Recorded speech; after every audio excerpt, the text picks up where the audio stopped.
माँ और बेटी एक झोपड़ी में गांव के उसे सिरे पर रहती थी। बेटी बाग से पत्तियां बटोर लाती, माँ भाड़ जोतती, यही उनकी जीविका थी। सेर दो सेर अनाज मिल जाता था, खाकर पड़ी रहती थी। माता विधवा थी, बेटी कुंवारी, घर में और कोई आदमी न था। माँ का नाम गंगा था, बेटी का गोरा। गंगा को कई साल से यह चिंता लगी हुई थी कि कहीं गोरा की सगाई हो जाए, लेकिन यही बात पक्की न होती थी।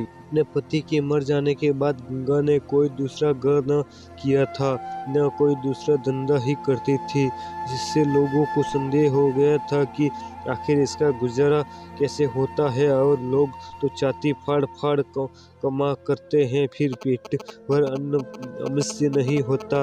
यह स्त्री कोई धंधा नहीं करती, फिर भी माँ बेटी आराम से रहती है, किसी के सामने हाथ नहीं फैलाती। इसमें कुछ न कुछ रहस्य अवश्य है। धीरे धीरे यह संदेश और भी दृढ़ होता गया और जीवित था। बिरादरी में कोई और से सगाई न करने पर राजी न होता था। शूद्रों की बिरादरी बहुत छोटी होती है, 10-5 कोस से अधिक उसका क्षेत्र नहीं होता, इसलिए एक दूसरे के गुण दोष किसी से छिपे नहीं रहते, उन पर पर्दा ही डाला जा सकता है। इन भ्रांतियों को शांत करने के लिए माँ बेटी ने साथ कई तीर्थ यात्राएं की, उड़ीसा तक हो आई, लेकिन संदेह न मिटा। गोरा युवती थी, सुंदर थी, पर उसे किसी ने कुएं पर या तो खेतों में हंसते बोलते नहीं देखा। उसकी निगाहें कभी ऊपर उठती ही नहीं थी, लेकिन बातों को संदेह और स्पष्ट करती थी। अवश्य कोई न कोई रहस्य है, कोई युवती इतनी सती नहीं हो सकती, कुछ गुपचुप की बात अवश्य है। यो ही दिन गुजरते जाते, बढ़िया दिनों दिन चिंता में घुल रही। उधर सुंदरी की मुख छवि दिनों दिन निहरती जाती, कली खिलकर फूल हो रही थी। एक दिन एक परदेशी एक गांव में होकर निकला, 10-12 कोस से आ रहा था, नौकरी की खोज में से कलकत्ता जा रहा था। रात हो गई, किसी कहार का घर पूछता हुआ गंगा के घर आया। गंगा ने उसका खूब आदर सत्कार किया, उसके लिए गेहूं का आटा लाई, घर से बर्तन निकाल दिए। कहार ने पकाया, खाया, लेटा, बातें होने लगी, सगाई की चर्चा छिड़ गई। कहार जवान था और गोरा पर निगाह पड़ी, उसका रंग ढंग देखा, उसकी सजल छवि आंखों में खूब गई, सगाई करने पर राजी हो गया। लौट कर घर चला गया, 2-4 गहने अपनी बहन के यहाँ से लाया, गांव के बजाज के कपड़े उधार दे दिए। 2-4 भाई बंधुओं के साथ सगाई करने आ पहुंचा, सगाई हो गई, यहीं रहने लगा। गंगा बेटी और दामाद को आंखों से दूर न कर सकती थी, परंतु 5 दिनों में मगरू के कानों में इधर उधर की बातें पड़ने लगी। सिर्फ बिरादरी ही के नहीं, अन्य जाति वाले भी उनके कान भरने लगे। ये बातें सुन सुन मगरू पछताता था कि नाहक यहाँ फंसा, पर गोरा को छोड़ने का ख्याल उसका दिल कांप उठता था। महीने बाद मंगरू अपनी बहन के गहने लौटाने गया। खाने के समय उसका बहनोई उसके साथ भोजन करने न बैठा। मंगरू को कुछ संदेह हुआ, बहनोई से बोला, तुम क्यों न आते? बहनोई ने कहा, तुम खा लो, मैं फिर खा लूँगा। मंगरू, बात क्या है, तुम खाने क्यों नहीं उठते? बहनोई, जब तक पंचायत न होगी मैं तुम्हारे साथ कैसे खा सकता हूँ? तुम्हारे लिए बिरादरी भी कुछ नहीं छोड़ दूंगा। किसी से पूछा न गाछा, जाकर एक हरजनाई से सगाई कर ली। मंगरू चौकी पर उठ आया, मिर्जई पहनी और ससुराल चला आया। बहन खड़ी रोती रही। उसी रात को वह इसी से कुछ कहे सुने बगैर को छोड़कर कहीं चला गया। गोरा नींद में गमग्न थी, उसे क्या खबर थी कि वह रत्न जो मैंने इतने तपस्या के बाद पाया है, मुझे सदा के लिए छोड़ चला जा रहा है। कई साल बीत गए, मंगरू का कुछ पता न चला, कोई पत्र तक न आया, पर गोरा बहुत प्रसन्न थी। वह मांग में सिंदूर डालती, रंग बिरंग के कपड़े पहनती और अधरों पर मिस्त्री के धने जमाती। मंगरू भजनों की एक पुरानी किताब छोड़ गया था, उसे कभी कभी पढ़ती और गाती। मंगरू उसे हिंदी दी थी। टटोल टटोल टटोल टटोल कर भजन पढ़ लेती थी। पहले वह अकेली बैठती रहती, गांव की और स्त्रियों के साथ बोलने चालने उसे शर्म आती थी। उसके पास वह वस्तु न थी जिस पर दूसरी स्त्रियां गर्व करती थी। सभी अपने पति की चर्चा करती। गोरा के पति कहाँ था, वह किसकी बातें करती। अब उसके भी पति था। अब वह अन्य स्त्रियों के साथ इस विषय पर बातचीत करने की अधिकारिणी थी। वह भी मंगरू की चर्चा करती। मंगरू कितना स्नेहशील है, कितना सज्जन, कितना वीर। पति चर्चा से उसे कभी तृप्ति नहीं होती थी। स्त्रियां, मंगरू तुम्हें छोड़कर क्यों चले गए? गोरी कहती, क्या करे, मर्द कभी ससुराल में पड़ा रहता है। देश प्रदेश में निकल कर 4 पैसे कमाना ही तो मर्दों का काम है, नहीं तो मान मर्यादा का निर्वाह कैसे हो। जब कोई पूछता चिट्ठी पत्री क्यों नहीं भेजते तो हंसकर कहती, अपना पता ठिकाना बताने में डरते हैं, जानते हैं न गोरा आकर सिर पर सवार हो जाएगी। सच कहती हूँ, उनका पता ठिकाना मालूम हो जाए तो यहाँ मुझसे एक दिन भी न रहा जाए। बहुत अच्छा करते हैं कि मेरे पास चिट्ठी पत्र नहीं भेजते। बेचारे प्रदेश में कहाँ घर गृहस्थी संभालने फिरेंगे। एक दिन किसी सहेली ने कहा, हम मानेंगे तुझसे जरूर मंगरू से झगड़ा हो गया, नहीं तो बिना कुछ कहे सुने क्यों चले जाते। गोरा ने हंसकर कहा, बहन, अपने देवता से भी कोई झगड़ा करता है, वह मेरे मालिक है, भला मैं उनसे झगड़ा करूंगी। जिस दिन झगड़े की नौबत आएगी कहीं डूब मरूंगी। मुझसे कह जा ना पाते हैं, उनके पैरों में लिपट जाती। एक दिन कलकत्ता से एक आदमी आकर गंगा के घर ठहरा। पास ही के किसी गांव में अपना घर बताया। कलकत्ता में वही मंगरू के पड़ोसी ही में रहता था। मंगरू ने उसे गोरा को अपने साथ लाने को कहा था। 2 साड़ियाँ और राह खर्च के लिए रुपये भी भेजे थे। गोरा फूले न समाये बूढ़े ब्राह्मण के साथ चलने को तैयार हो गए।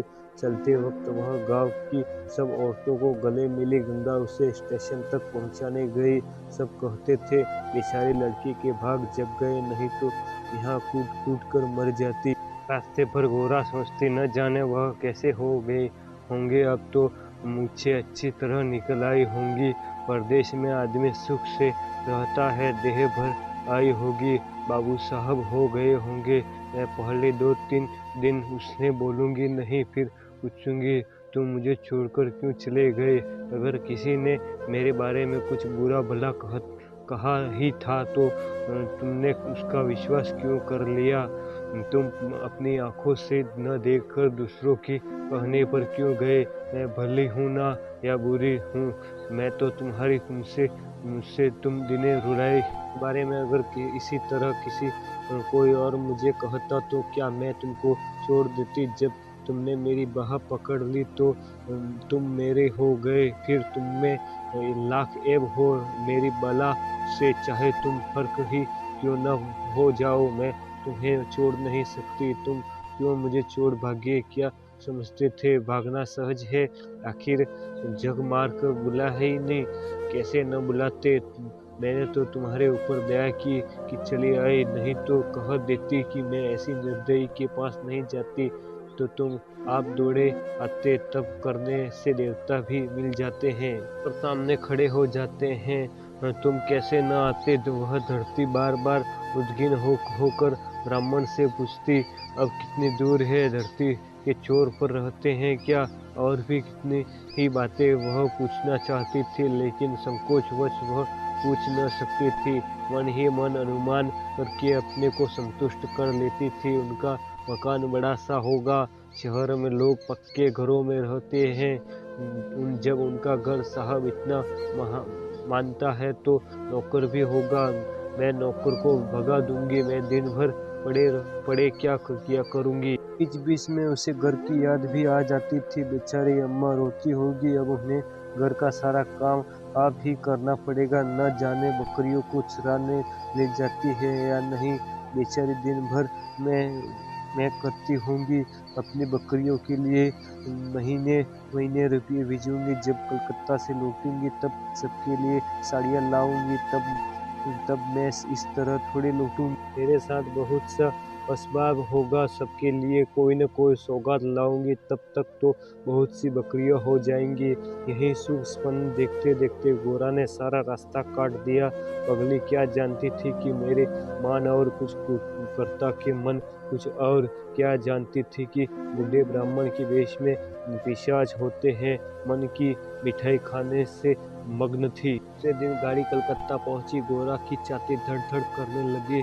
यही वहीं कहीं खड़े होंगे, अब तो आते ही होंगे, यह सोचकर उसने घूंघट निकाल लिया और संभली बैठी। मगर मंगरू वहां दिखाई दिया। बूढ़ा ब्राह्मण बोला, मंगरू तो यहाँ नहीं दिखाई देता। मैं चारों ओर छान आया, शायद किसी काम में लग गया होगा, आने की छुट्टी न मिली होगी। मामूली तो न था, हम लोग किसी गाड़ी से आ रहे हैं, उनकी राह क्यों देखें, चलो डेरे पर चले। दोनों गाड़ियों पर बैठकर चले। गोरा कभी तांगे पर सवार न हुई थी। उसे गर्व हो रहा था कि कितने ही बाबू लोग पैदल जा रहे हैं, मैं तांगे पर बैठी हूँ।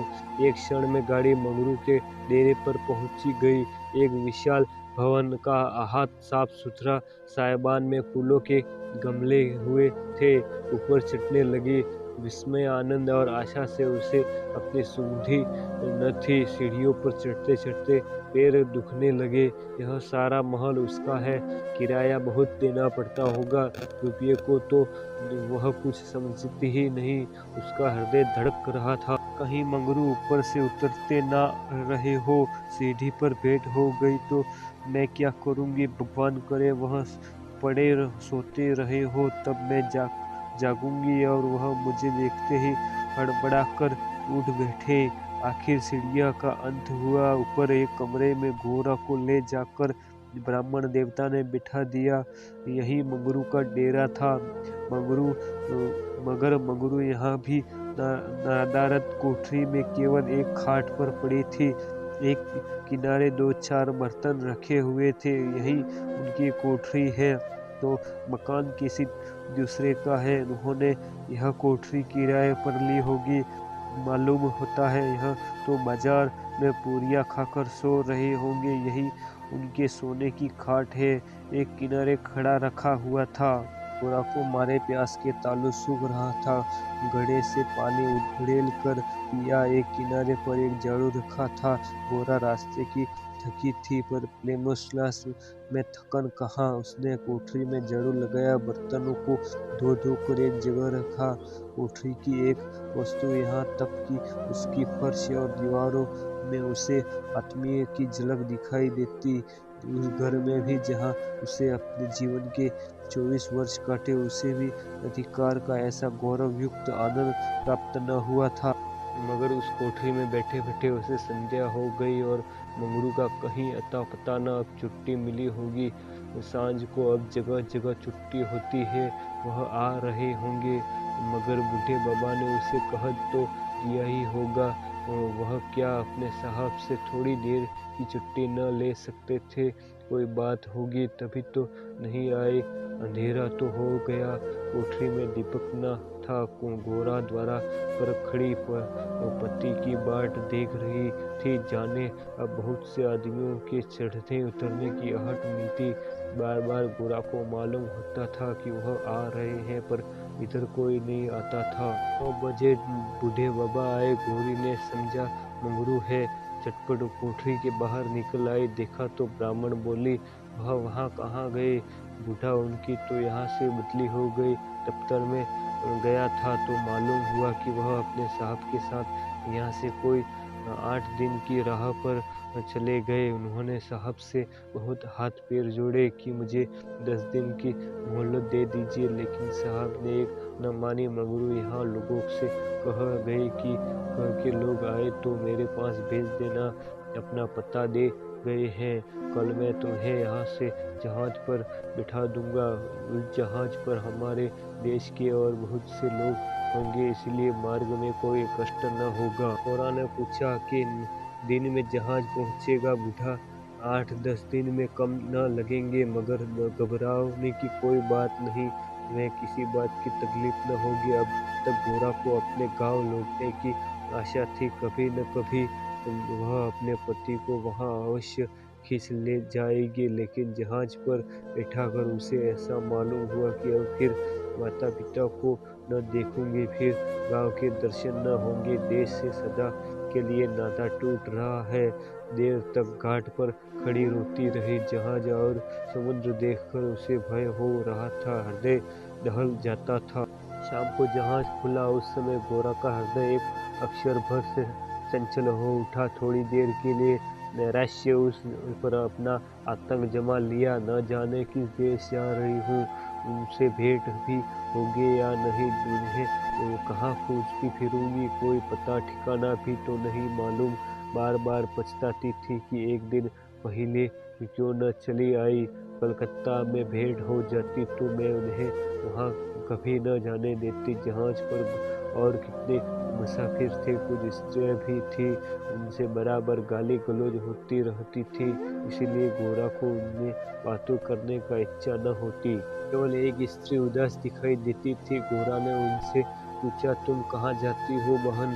उसी स्त्री की बड़ी आंखें सजन हो गई। बोली, कहाँ बताऊं बहन, कहाँ जा रही हूँ? जहाँ भाग्य लिखे लिए जाता है वहीं जा रही हूँ। तुम कहाँ जाती हो? गोरा, मैं तो अपने मालिक के पास जा रही हूँ। जहाँ यहाँ जहाज रुकेगा वहीं नौकर है। मैं कल आ जाती तो उनसे कलकत्ता में ही भेंट हो जाती। आने में देर हो गई, क्या जानती थी कि वह इतनी दूर चले जाएंगे, नहीं तो क्यों देर करती। अरे बहन, कहीं तुम्हें भी तो कोई बहका कर नहीं लाया? तुम घर से किसके साथ आई हो? गोरा, मेरे आदमी से ने कलकत्ता से आदमी भेजकर मुझे बुलाया था। स्त्री, वह आदमी तुम्हारा जान पहचान का था? गोरा, नहीं, उस तरफ का एक बूढ़ा ब्राह्मण था। स्त्री, वही लंबा सा दुबला पतला लकलकत बूढ़ा जिसकी एक आंख में फूल पड़ी हुई है? गोरा, हाँ हाँ वही। क्या तुमने उसे जानती हो?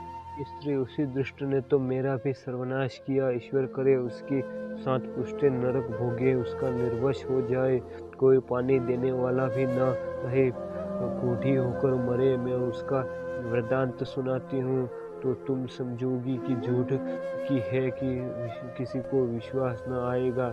क्या कहूँ, बस यही समझ लो कि इसके कारण मैं न घर की न रही न घाट की, किसी को मुँह नहीं दिखा सकती, मगर जान तो बड़ी प्यार होती है। मिर्ची के देश जा रही हूँ कि वहीं मेहनत मजदूरी करके जीवन दिन काट लूँ। गोरा के प्राण में नहीं समा गए। मालूम हुआ जहाज अथाह जल में डूबा जा रहा है।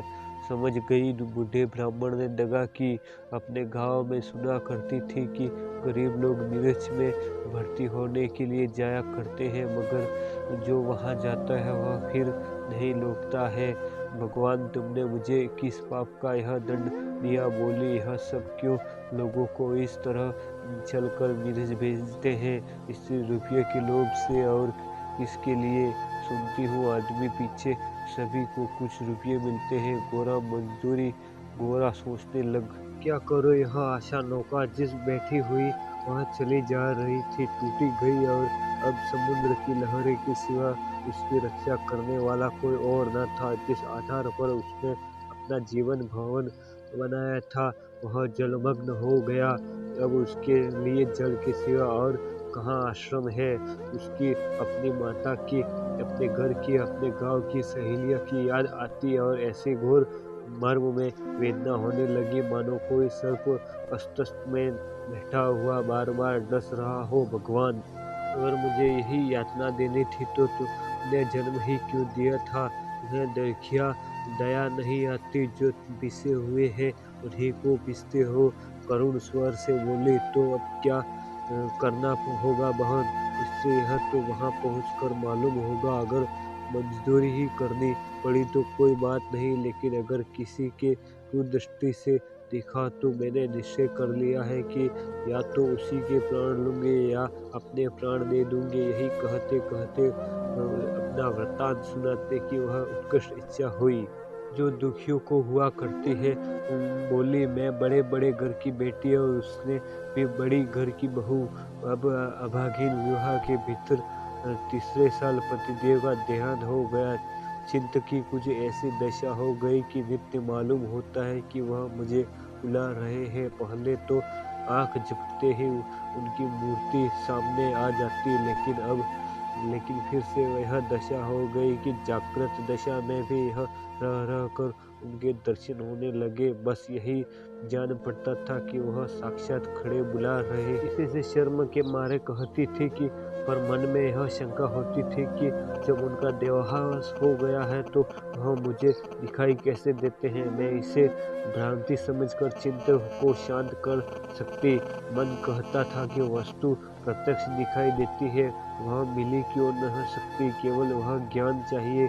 साधु महात्माओं को सिवा ज्ञान और कौन दे सकता है।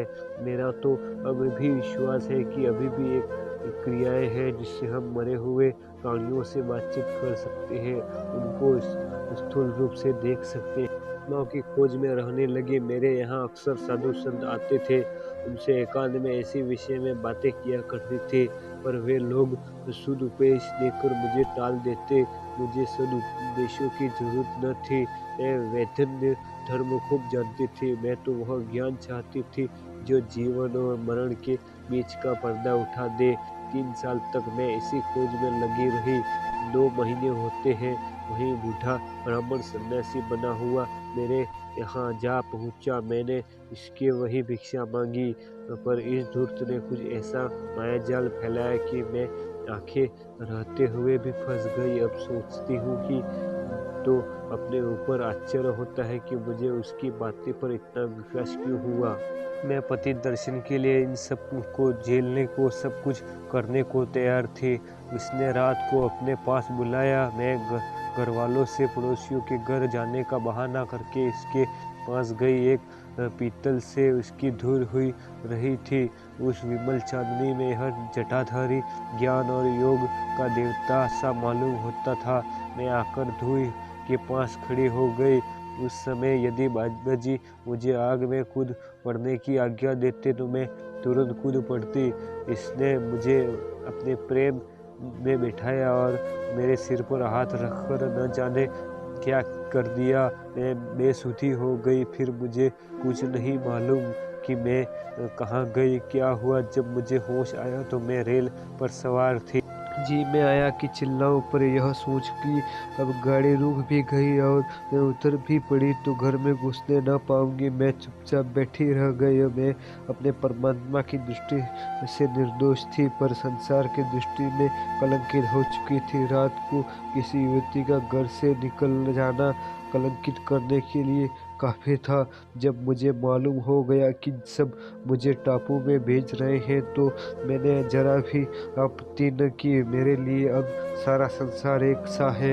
जिसका संसार में कोई न हो उसके लिए देश प्रदेश दोनों बराबर है। जहाँ यहाँ पक्का निश्चय कर चुकी हूँ कि मरते दम तक अपने सत्य की रक्षा करूँगी। विधि के हाथ में मृत्यु में बढ़कर कोई यातना नहीं है। दोनों बराबर हैं, बल्कि मरे जाने से जीवित की विपत्तियों का तो अंत हो जाएगा। गोरा ने सोचा, इस स्त्री में कितना धैर्य और साहस है। फिर मैं क्यों इतनी कातर और निराश हो रही हूँ। जब जीवन की अभिलाषाओं का अंत हो गया तो जीवन के अंत का क्या डर। बोली, बहन, और हम तुम जगह रहेंगी। मुझे तो अब तुम्हारा ही भरोसा है। स्त्री ने कहा, भगवान का भरोसा रखो, मरने से मत डरो। सघन अंधकार छाया हुआ था। ऊपर काला आकाश था, नीचे काला जल और गोरा आकाश की ओर ताक रही थी। उसकी संगिनी जल की ओर, उसके सामने आकाश के कुसुम थे। उसके चारों ओर अनंत अखंड अपार अंधार था। जहाज से उतरते ही एक आदमी ने यात्रियों के नाम लिखने शुरू किए। इसका पहनावा तो अंग्रेजी था, पर बातचीत से हिंदुस्तानी मालूम होता था। गोरा सिर झुकाए अपनी संगिनी के पीछे पीछे खड़ी थी। उस आदमी की आवाज़ सुनकर वह चौंक पड़ी। उसने दबी आंखों से इसको और देखा और उसके समस्त शरीर में सनसनी दौड़ गई। क्या स्वप्न तो नहीं देख रही हूँ। आंखों पर विश्वास न आया। फिर उस पर निगाह डाली। उसकी छाती वेग से धड़कने लगी। पैर थर-थर काँपने लगे। ऐसा मालूम होने लगा मानो चारों ओर जल ही जल है और उसमें बही जा रही हूँ। उसने अपने संगिनी का हाथ पकड़ लिया, नहीं तो जमीन में गिर पड़ती। उसके सम्मुख वही पुरुष खड़ा था जो उसका प्राणाधार था और जिससे इस जीवन में भेंट होने की और उसे लोकमात्र की आशा न थी। यह मंगरू था, इसमें जरा भी संदेह न था। हाँ, उसकी सूरत बदल गई थी। यौवन काल का वह कांतिमय सहस्रदम छवि नाम को भी न थी। बाल खिचड़ी हो गए थे, गाल चिपके हुए, लाल आंखें से कुवासना और कठोरता झलक रही थी। पर था वह मंगरू गोरों के जीव में प्रबल इच्छा हुई कि स्वामी के पैरों से लिपट जाऊं। चिल्लाने का जी चाहा पर संकोच ने मन को रोका। बूढ़े ब्राह्मण ने बहुत ठीक कहा था। स्वामी ने अवश्य मुझे बुलाया था और आने से पहले यहाँ चले आए। उसने अपनी संगिनी के कान में कहा, बहन तुम इस ब्राह्मण को व्यर्थ ही बुरा कह रही थी। यही तो वह है जो यात्रियों के नाम लिख रहा है। स्त्री सच खूब पहचानी हो। गोरा बहन क्या इसमें भी हो सकता स्त्री? तब तो तुम्हारे भाग जग गए। मेरी भी सुध लेना गोरा भला बहन, ऐसा भी हो सकता है कि यहाँ तुम्हें छोड़ दूं। मंगरू यात्रियों से बात बात पर बिड़बिड़ा रहा था, बात बात पर गालियां देता था।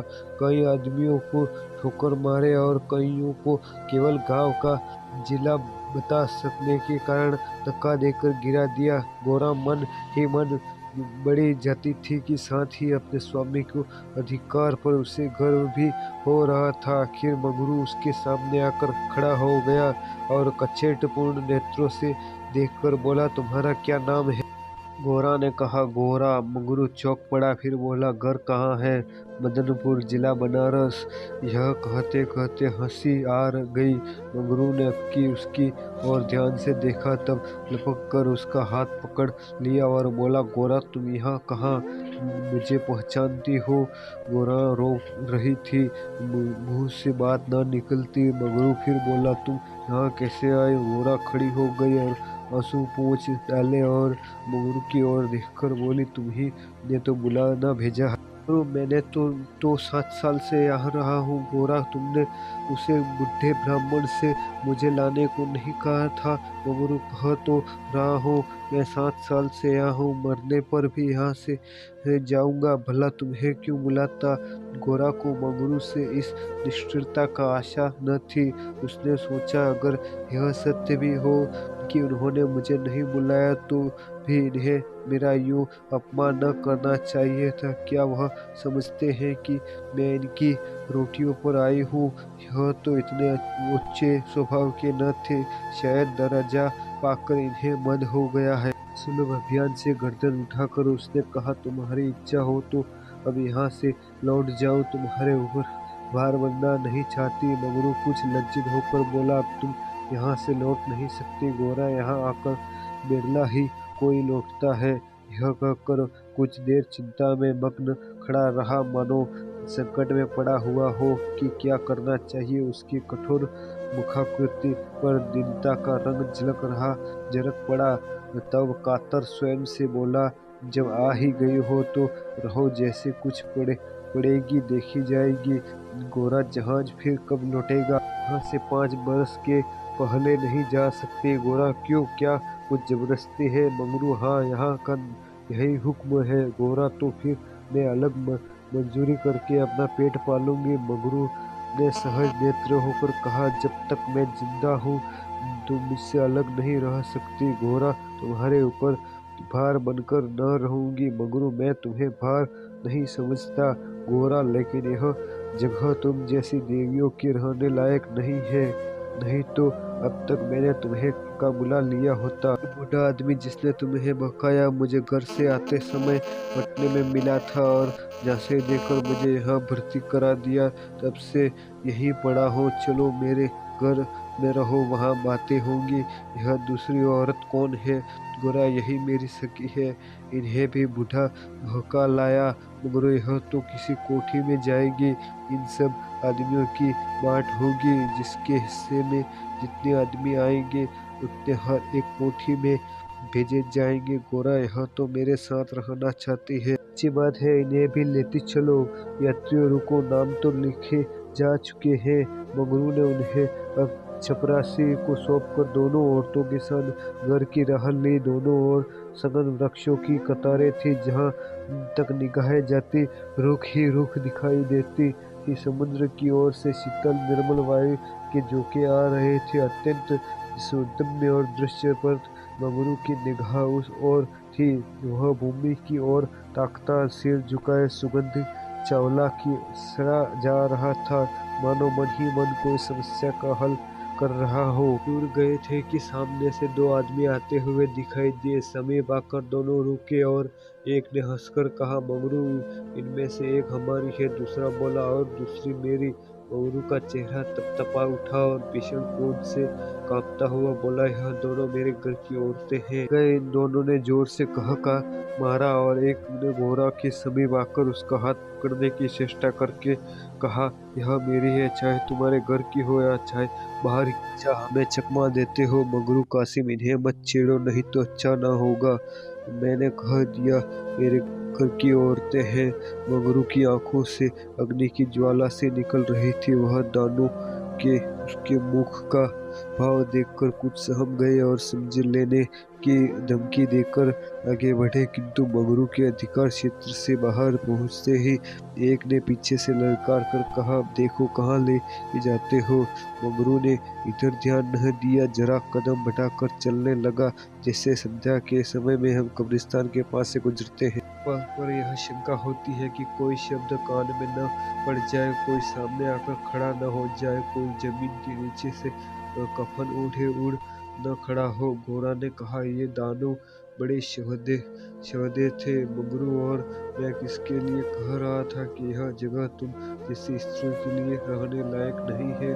सहसा दाहिनी तरफ से एक अंग्रेज घोड़ा उड़ा पहुंचा और मंगरू से बोला, वेल जमादार, ये दोनों औरतें हमारी कोठी में रहेंगी। हमारे कोठी में कोई औरत नहीं है। मंगरू ने दोनों औरतों को अपने पीछे कर लिया और सामने खड़ा होकर बोला, साहब, ये दोनों हमारे घर की औरतें हैं। साहब हो तुम झूठ आदमी, हमारे कोठे में कोई औरत नहीं और तुम दो ले आए, ऐसा नहीं हो सकता। गोरी की ओर इशारा करके इसको हमारी कोठी पर पहुंचा दो। मंगरू ने सिर में से पैर तक कांपते हुए कहा, ऐसा नहीं हो सकता। मंगरू साहब आगे बढ़ गया था, उसने कान में बात न पहुंची, उसने हुक्म दे दिया और उसकी तालीम करना जमानदार का काम था। इस मार्ग निर्विघ्न समाप्त हुआ। आगे मजदूरों के रहने के मिट्टी के घर थे। द्वारों पर स्त्री पुरुष जहाँ जहाँ बैठे हुए थे, सभी इन दोनों स्त्रियों की ओर घूरते थे और आपस में इशारे करते हुए हंसते थे। घोड़ा ने देखा उनमें छोटे बड़े का लिहाज नहीं है, न किसी की आंखों में शर्म है। एक बदेसले ने और हाथ में चिलम पीते हुए अपनी पड़ोसी से कहा, 4 दिन की चांदनी फिर अंधेरी पाख। दूसरी अपनी चोटी गुजती हुई बोली, कलोर है ना। रू दिन भर बैठा रहा, मानो कोई भी किसान अपने मटर के खेत की रखवाली कर रहा हो। कोठरी में दोनों स्त्रियां बैठी अपने नसीबों को रो रही थी।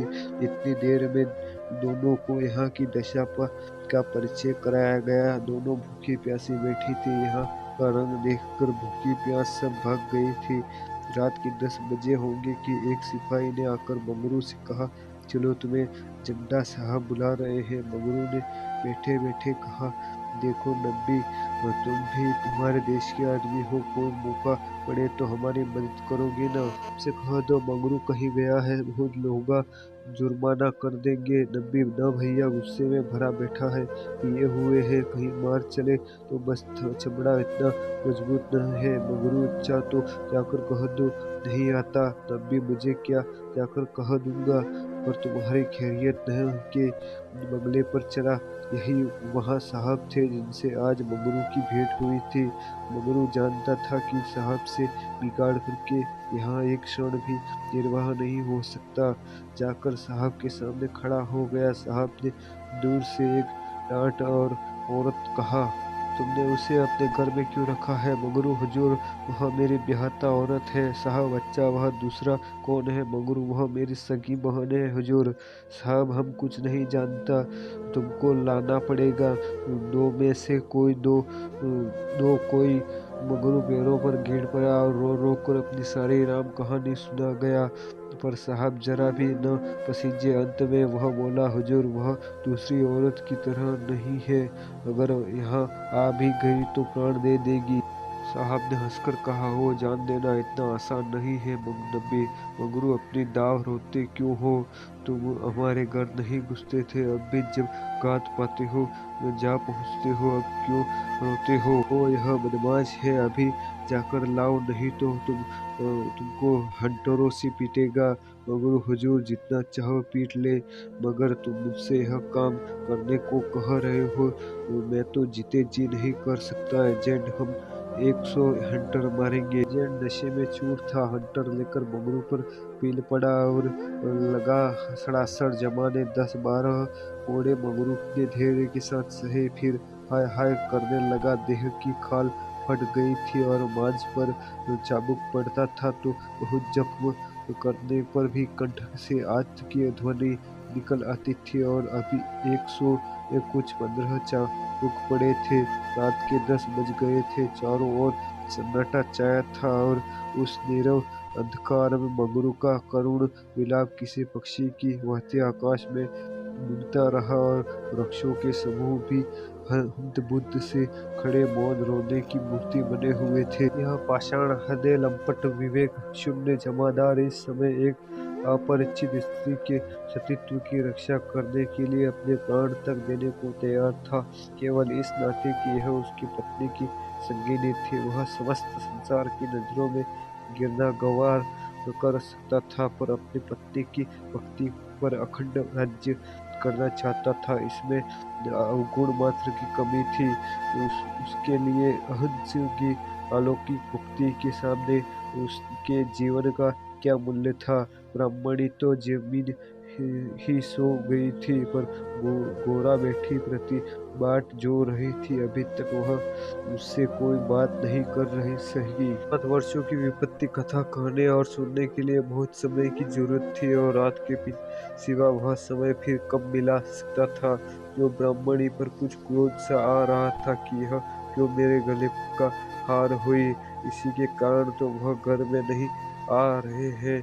यकायक यह किसी का रोना सुनकर चौपड़ी भगवान, इतनी रात गए, कौन दुख हमारा रो रहा है? अवश्य कोई कहीं मर गया है। वह उठकर द्वार पर आई तो वह अनुमान करके कि मंगरू यहाँ बैठा हुआ है, बोली, वह कौन रो रहा है, जरा देखो तो। जब कोई जवाब न मिला तो वह स्वयं कान लगाकर सुनने लगी। सहसा उसका कलेजा धक धक से हो गया। वह तो यही उन्हीं की आवाज है। अब आवाज साफ सुनाई दे रही थी, मंगरू की आवाज थी। वह द्वार के बाहर निकल आए। उनके सामने एक गोली के अंकों पर एजेंट का बंगला था। उसी तरफ से आवाज आ रही थी, कोई उन्हें मार रहा है। आदमी मार पड़ने पर ही इस तरह रोता है, मालूम होता है वही साहब उन्हें मार रहा है। वहां खड़ी न रह सकी, पूरी शक्ति से उस बंगले की ओर दौड़ी। रास्ता साफ था। एक क्षण में वह फाटक पर पहुंच गई। फाटक बंद था। उसने जोर जोर से फाटक पर धक्का दिया, लेकिन वह फाटक न खुला। कई बार जोर जोर से पुकारने कोई बाहर न निकला तो वह फाटक के जंगलों पर पैर रखकर भीतर कूद पड़ी, और उस पार जाते ही उसने एक रोमांचकारी दृश्य देखा। मंगरू नंगे बदन बरामदे में खड़ा था और एक अंग्रेज उसे हंटरों से मार रहा था। घोड़ा की आंखों के सामने अंधेरा छा गया। छलांग में साहब के सामने जाकर खड़ी हो गई और मंगरू को अपने अक्षय प्रेम सबल हाथों से ढांढ कर बोली, सरकार दया करो, इसके बदले मुझे जितना मार लो, पर इसको छोड़ दो। एजेंट ने हाथ रोक लिया और जिम्मत की भांति घोड़ा की ओर कई कदम आकर बोला, हम इसको छोड़ देंगे तो तुम मेरे पास रहा। मंगरू उनके नथने पर पड़ने पर लगे। यह पामर नीच अंग्रेज मेरी पत्नी से इस तरह की बातें कर रहा है। अब तक वह जिस अमूल्य रत्न की रक्षा के लिए इतनी यातनाएं सह रहा था, वस्तु साहब के हाथों में चली जा रही है। यह अहिंसा था। उसने चाहा कि लपककर साहब की गर्दन पर चढ़ बैठूं, जो कुछ होना है हो जाए। यह अपमान सहने के बाद जीकर ही क्या करूंगा। लेकिन रब्बी ने उसे तुरंत पकड़ लिया और कई आदमियों को बुलाकर उसके हाथ पांव बांध दिए। मंगरू भूमि पर चटपटाने लगा। गोरा रोती हुई साहब के पैरों पर गिर पड़ी और बोली, हुजूर इन्हें छोड़ दे, मुझ पर दया करे। एजेंट हाँ, तुम हमारे पास रहेगा। गोरा ने खून का घूंट पीकर कहा, हाँ रहूंगी। बाहर मंगरू बरामदे में पड़ा रहा था। उसकी देह में सूजन थी और गांव में जलन, सारे अंग जकड़ गए थे, हिलने की भी शक्ति न थी। हवा गांव में शहर की समान छूटती थी, लेकिन यह व्यथा वह सह न सकता था। अहिंसा वह यहाँ की साहब गोरा के साथ इसी घर में विहार कर रहा है और मैं कुछ भी नहीं कर सकता। उसे अपनी पीड़ा भूल सी गई थी। कान लगाए सुन रहा था कि उसकी बातों की भनक न कान में न पड़ जाए। देखो क्या बातें हो रही हैं। गोरा अवश्य चिल्लाकर भागेगी और साहब उसके पीछे दौड़ेगा। अगर मुझसे उठा जाता तो उस वक्त बचा तो कूदकर गाड़ ही देता, लेकिन बड़ी देर हो गई ना। तो गोरा चिल्लाई और बंगले से निकल भागी। वह उसे सजे सजाए कमरे में साहब के साथ बैठी सोच रही थी, क्या इसमें तनिक भी दया नहीं है।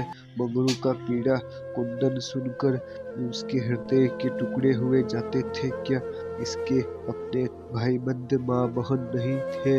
माता पिता यहाँ होते तो उसे इतना अत्याचार न करने देते। मेरी अम्मा लड़कों पर कितना बिगड़ती थी जब वह किसी को पेड़ पर ठेले चलाते देखती। पेड़ भी प्राण होता है।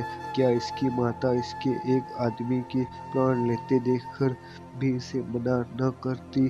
साहब शराब पी रहा था और गोरा गोश्त काटने का चूरा हाथ में लिए खेल रही थी। माँ गोरा की निगाह एक चित्र की ओर गई। उसमें एक माता बैठी हुई थी। गोरा ने पूछा, साहब यह किसकी तस्वीर है? साहब ने शराब का गिलास मेज पर रखकर कहा, ओ यह हमारे खुदा की माँ मरियम है। गोरा, बड़ी अच्छी तस्वीर है। क्यों साहब, तुम्हारी माँ जीती न है? साहब वह मर गया जब हम यहाँ आए तो यह बीमार हो गया, हम उसको देख भी नहीं सका। साहब के मुखमंडल पर करुणा की झलक दिखाई दी। गोरा बोली, तब तो तुम्हें बड़ा दुख हुआ होगा। तुम्हें अपनी माता का प्यार न मिला था। वह रो रो कर मर गई और तुम देखने भी नहीं गए, तभी तुम्हारा दिल कड़ा है। अब नहीं नहीं, हम अपनी माता को बहुत चाहता था। वैसी औरत दुनिया में न होगी। हमारा बाप हमको बहुत छोटा सा छोड़कर मर गया था। माते ने कोयले की खान में मजदूरी करके हमको पाला। गोरा, तब तो वह देवी थी। इतनी गरीबी का दुख सहकर भी तुम्हें दूसरे पर तरस नहीं आता। क्या वह दया की देवी तुम्हारी बेहदर्दी देखकर दुखी न होती होगी? उनकी कोई तस्वीर तुम्हारे पास है?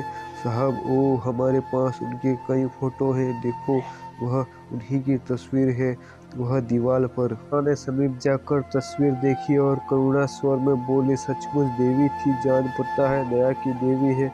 वह तुम्हें भी मारती थी कि नहीं? मैं तो जानती हूँ वह कभी किसी पर न बिगड़ती होगी। बिल्कुल दया की मूर्ति है। साहब, ओ अरे मामा हमको कभी नहीं मारता था। वह बहुत गरीब था, पर अपने कमाई में कुछ न कुछ जरूर खैरात करता था। किसी पे बाप को देखकर उसकी आंखों में आंसू भर आता था। वह बहुत ही दयावान था। गोरा ने तिरस्कार के स्वर में कहा, और उसी देवी के पुत्र होकर तुम इतने निर्दयी वह होती तो तुम्हें किसी को इस तरह हत्याओं की भांति मारने देती। वह स्वर्ग में रो रही होगी। स्वर्ग नरक तो तुम्हारे यहाँ भी होगा। ऐसी देवी के पुत्र कैसे हो गए? गोरा को यह बातें कहते हुए जरा भी भय न होता। उसने अपने मन में एक दृढ़ संकल्प कर लिया था और अब उसे किसी प्रकार का भय न था। जान से हाथ धोने लेने का निश्चय कर लेने के बाद भय की छाया भी नहीं रह जाती, किंतु वह हृदय शून्य अंग्रेज इन तिरस्कारों पर आग हो जाने के बदले भी नम्र होता जाता था। गोरा मानवीय भावों से कितनी भी विभिन्न हो, पर इतना जानती थी से जलने के लिए प्रत्येक हृदय में, चाहे वह साधु का हो या कसाई का, आदर और प्रेम का एक कोना सुरक्षित रहता है। ऐसा भी कोई अभास प्राणी है जिसे रात में स्नेह की थोड़ी देर के लिए रुला न देती हो, उसके हृदय के कोमल भाव को जगा न देती हो। साहब की आंखें डबडबा गई थी, फिर झुकाए बैठा रहा। गोरा ने फिर उसी ध्वनि में कहा, तुमने उनकी सारी तपस्या धूल में मिला दी। जिस देवी ने मर कर तुम्हारा पालन किया, उसी को मरने के पीछे इतना कष्ट दे रहे हो क्या? इसीलिए माता अपने पुत्र को अपना रक्त पिला पिला कर पालती है। अगर वह बोल सकती तो क्या चुप बैठी रहती? तुम्हारे हाथ पकड़ सकती तो न पकड़ती? मैं तो समझती हूँ वह जीती होती तो इस वक्त विष खाकर मर जाती। साहब अब जब्त न कर सके नशे में क्रोध की भांति ग्लानि का वेग सहज ही उठ आता है। दोनों हाथों से मुंह छिपाकर साहब ने रोना शुरू किया। इतना रोया कि हिचकी बन गई। माता के चित्र के सम्मुख जाकर वह कुछ देर तक खड़ा रहा, मानो माता से क्षमा मांग रहा हो। तब आकर आंध्रकुंड में से बोला, हमारे माता को अब कैसे शांति मिलेगा? हाय हाय, हमारे सबके को स्वर्ग में भी सुख नहीं मिला। कितना अभागा हूँ। अभी जरा देर में तुम्हारा मन बदल जाएगा और फिर तुम दूसरों पर अत्याचार करने लगोगे। साहब नहीं नहीं, अब हम मामा को कभी दुखी नहीं देगा। हम कभी मंगरू को अस्पताल भेजता है। रात ही को मंगरू अस्पताल पहुंचा दिया गया। एजेंट खुद उसको पहुंचाने आया। गोरा भी उसके साथ थी। मंगरू को ज्वर हो आया था, बेहोश पड़ा था। मंगरू ने 3 दिन आंखें न खोली और गोरा 3 दिनों उसके पास बैठी रही। एक क्षण के लिए भी वहां से न हटी। एजेंट भी कई बार हाल चाल पूछने आ जाता है और हर मर्तबा गोरा से क्षमा मांगता। चौथे दिन जब मंगरू ने आँख खोली तो देखा गोरा सामने बैठी हुई है। गोरा उसे आंखें खोलते देख पास आ खड़ी हुई और बोली, अब कैसा जी है? मंगरू ने कहा, यहाँ तुम कब आई? गोरा, मैं तो यहाँ तुम्हारे साथ ही आई थी, तब से यही हूँ। मंगरू, साहब के बंगले में क्या जगह नहीं है? गोरा, अगर बंगले की चाह होती तो 7 समुद्र पार तुम्हारे पास क्यों आती? मंगरू, आकर कौन सा सुख दे दिया है तुम्हें? यही करना था तो मुझे मर क्यों न जाने दी? गोरा ने झुंझलाकर कहा, तुम इस तरह की बातें मुझसे न करो। ऐसी बातों से मेरे देह में आग लग जाती है। मंगरू ने मुंह फेर लिया, मानो उसे गोरा की बात पर विश्वास नहीं आया। दिन भर गोरा मंगरू के पास बेदान पानी खड़ी रही। गोरा ने कई बार उसे बुलाया, लेकिन वह चुप्पी साधे रह गया।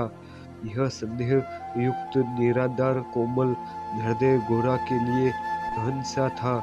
जिस पुरुष को वह देवतुल्य समझती थी, उसके प्रेम से वंचित होकर वह कैसे जीवित रह सकती थी? यही प्रेम उसके जीवन का आधार था। उसे खोकर अब वह अपना सर्वस्व खो चुकी थी। देर रात से अधिक बीत चुकी थी। मंगरू बेघर सोया हुआ था। शायद वह कोई स्वप्न देख रहा था। गोरा ने उसके चरणों पर सिर रखा और अस्पताल से निकली। उसने उसका परित्याग कर दिया था, वह भी उसका परित्याग करने जा रही थी। अस्पताल के पूर्व दिशा में एक फलार्ग पर एक छोटी सी नदी बहती थी। गोरा उसके कगार पर खड़ी हो गई। अभी कई दिनों पहले वह अपने गांव में आराम से पड़ी हुई थी। उसे क्या मालूम था कि जो वस्तु इतनी मुश्किल से मिल सकती है, वह इतने आसानी से खोई भी जा सकती है। अपनी माँ की, अपने घर की, अपनी सहेलियों की, अपनी बकरी के बच्चों की याद आई। वह सब कुछ छोड़कर इसीलिए यहाँ आई थी। पति के ये शब्द क्या? साहब के बंगले में जगह नहीं है। उसके ममार्थ में बाणों के समान चुभे हुए थे। यह सब मेरे ही कारण तो हुआ। मैं न रहूंगी तो फिर आराम से रहेंगे। सहसा उसे ब्राह्मणी की याद आ गई। उस दुखिया के दिन यहाँ कैसे कटेंगे? चलकर साहब से कह दूं कि उसे या तो उसके घर भेज दे या किसी पाठशाला में काम दिला दे। वहाँ मंगरू का करुण कंपित स्वर था। वह चुपचाप खड़ी हो गई। मंगरू ने फिर पुकारा, गोरा गोरा तुम कहाँ? मैं ईश्वर से कहता हूँ कि। गोरा ने और कुछ न सुना। वह थम से नदी में कूद पड़े। बिना अपने जीवन का अंत किए वह स्वामी की विपत्ति का अंत न कर सकती थी। धमाके की आवाज सुनते ही मंगरू भी नदी में कूदा। वह अच्छा तैराक था, मगर कई बार गोते मारने पर भी गोरा का कहीं पता न चला। प्रातःकाल दोनों लाशें साथ साथ नदी में तैर रही थी। जीवन यात्रा में उन्होंने वही चिर संग कभी न मिला, पर स्वर्ग में मिला।